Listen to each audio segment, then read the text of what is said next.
Hello friends, आज बात करेंगे SBI clerk pre exam analysis and expected cut off 2021 के बारे में।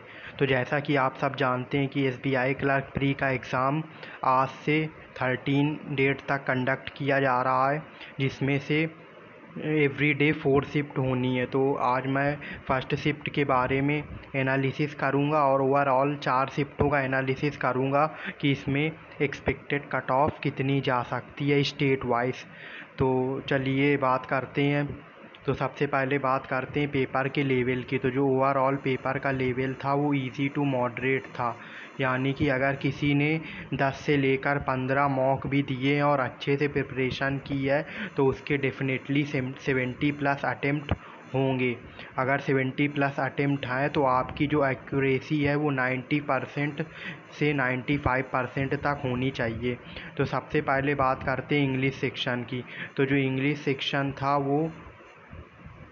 वो था इजी टू मॉडरेट लेवल का, और रीजनिंग सेक्शन की बात करें तो रीजनिंग सेक्शन भी इजी टू मॉडरेट लेवल का था, इजी टू मॉडरेट लेवल का।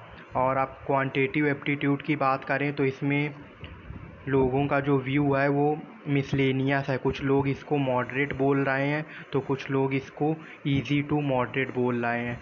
तो ओवरऑल इसका एनालिसिस करें तो कुछ क्वेश्चन मॉडरेट थे, लेकिन जो ज़्यादातर क्वेश्चन थे क्वांटिटेटिव एप्टीट्यूड में वो इजी लेवल के थे। तो चलिए ओवरऑल एनालिसिस करके देखते हैं कि इसकी एक्सपेक्टेड कट ऑफ कितनी हो सकती है।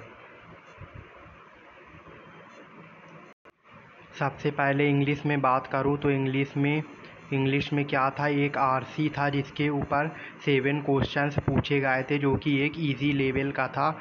आप आसानी से 5 मिनट में इसको अटेम्प्ट कर सकते थे, लेकिन आरसी आपको बाद में अटेम्प्ट करना था, पहले इजी क्वेश्चंस को अटेम्प्ट करना था। और बात करें क्लोज टेस्ट आया था, एक क्लोज टेस्ट भी था एग्ज़ाम में, जिसमें भी 6 क्वेश्चन दिए हुए थे।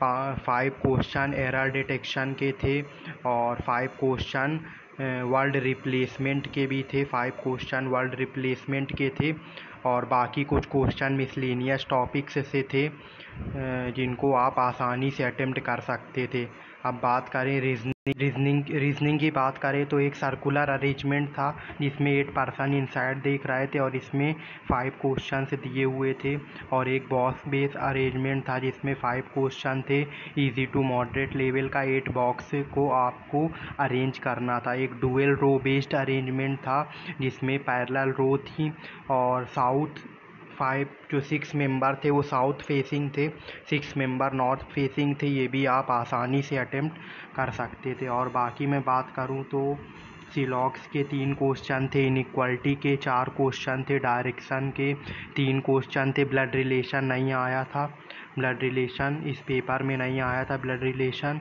अल्फ़ा न्यूमेरिक सीरीज़ के 5 क्वेश्चन थे और कुछ क्वेश्चन 2 से 3 क्वेश्चन मिसलेनियस के भी आपको देखने। तो ओवरऑल लोगों को इंग्लिश जो रीजनिंग है वो काफ़ी इजी लगी और लोगों ने 30+ अटेम्प्ट किए हैं, 30+ अटेम्प्ट किए हैं। और यहीं पर बात कर लेते हैं क्वांटिटेटिव एप्टीट्यूड की। तो 2 डीआई आए थे, एक केसलेट आया था और एक आया था बार ग्राफ। तो केसलेट जो डीआई था वो भी इजी लेवल का था, केसलेट डीआई, लेकिन कुछ लोगों को इसमें प्रॉब्लम हुई अटेम्प्ट करने में। और बात करें जो बार ग्राफ डीआई था वो तो बिल्कुल आसान लेवल का था, और वो मिसिंग नंबर सीरीज़ आई थी, और साथ में 10 क्वेश्चन सिंप्लीफिकेशन के आए थे, मिसिंग नंबर सीरीज़ थी। और जो अर्थमेटिक के भी आपको 10 क्वेश्चन देखने को मिलेंगे, जिसमें से SICI और profit and loss, mixture allegation और ट्रेन रेशियो एंड प्रपोर्शन के सब जितने भी टॉपिक्स थे उनमें सबसे एक क्वेश्चन पूछा गया था। तो ये भी आपका इसमें कुछ बच्चों को मॉडरेट लगा और कुछ को इजी। तो इसको इजी टू मॉडरेट, मैथ को क्वांटिटेटिव एप्टीट्यूड को इजी टू मॉडरेट कैटेगरी में डाल देते हैं। और अब बात करेंगे एक्सपेक्टेड कट ऑफ की। तो मैं एक्सपेक्टेड कट ऑफ बता दूँ, पहले ही आप सुन लीजिए। ये जो कट ऑफ है वो एक्सपेक्टेड है, स्टेट वाइज कट ऑफ मैं बाद में डिस्कस करूँगा, लेकिन ओवरऑल जो कट ऑफ है वो इसी के बीच में लाई करेगा। यानी कि जो मैं बताऊंगा अभी उसी के बीच में स्टेट वाइज कट ऑफ लाई करेगा, कहीं 2-3 नंबर कम तो कहीं 2-3 नंबर ज़्यादा। तो इसका जो कट ऑफ है SBI क्लर्क प्री का, भले ही पेपर आसान है लेकिन इसका कट ऑफ जो है इससे ज़्यादा नहीं जाएगा। तो मैं बात कर लेता हूँ। तो इसका कट ऑफ जो है वो 65 से लेकर 75 के बीच में लाई करेगा स्टेट वाइज। प्लस माइनस आप 1 कर सकते हैं, +-1 यहाँ भी कर सकते हैं, +-1 यहाँ भी कर सकते हैं। तो आपने किसी भी स्टेट से अप्लाई किया हो, आपका कट ऑफ 77 या 78 से ऊपर जाने वाला नहीं है, भले कि वो कितना ही हाई स्कोरिंग स्टेट हो। तो मैंने एक आपको दे दी कि जो इसका कट ऑफ है वो 65 से लेकर 75 के बीच में ही लाई करेगा एक्सपेक्टेड कट ऑफ। तो जब प्री के एग्ज़ाम कंप्लीट हो जाएंगे उसके बाद भी मैं आपको एक कट ऑफ दूंगा, लेकिन ये कट ऑफ बिल्कुल परफेक्ट है। आगे की शिफ्ट मैंने ये चारों शिफ्ट को एनालाइज़ किया है, तो इससे ऊपर नीचे 1-2 नंबर कट ऑफ हो सकता है, लेकिन ज़्यादा डिफरेंस आपको देखने को नहीं मिलेगा।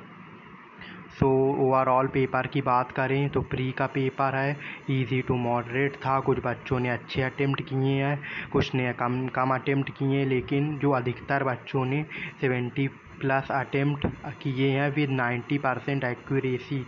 तो इस हिसाब से कट ऑफ आपको इतना देखने को ज़रूर मिलेगा, क्योंकि इस बार वैकेंसी भी कम है और सिर्फ गुजरात और महाराष्ट्र में कट ऑफ आपको थोड़ा कम देखने को मिलेगा, 65, 64, 63 के आसपास। बाकी स्टेट में आपको 70s में कट ऑफ देखने को मिल सकता है।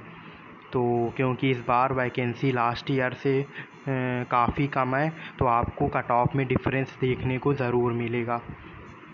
तो थैंक यू। आगे की वीडियो में आपको मैं और भी पेपर एनालाइज़ करूँगा, तो बने रहिए इस चैनल के साथ। Thank you.